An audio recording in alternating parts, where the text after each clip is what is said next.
is, everything has a purpose. So I really believe in that purpose. And I believe I'm being talked to directly by everything. Didn't you suffer from depression? Yes, Right. yes.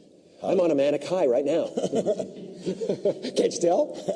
How did you get through that to this? Well, that's another thing.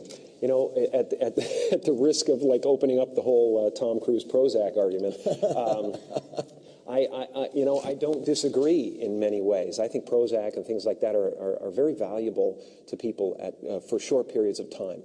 But I believe if you're on them for an extended period of time, you never get to the problem. You never get to see what the problem is because everything is just kind of okay. And so you don't deal, and people deal when they get desperate. So how'd you do it? I take supplements.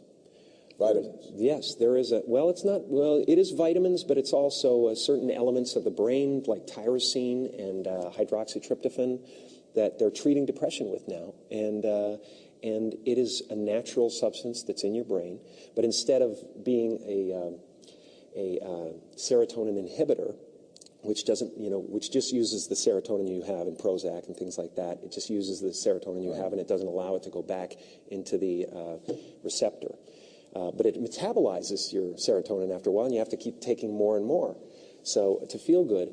And this actually creates dopamine and creates serotonin. And it's a wonderful thing, and it's amazing. I'm going to talk a lot about it in the near future. But you going to write about it? Yeah. Has coming through this made you a better performer? Do you think?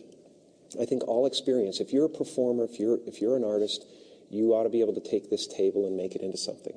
You know, you ought to be able to make something out of anything.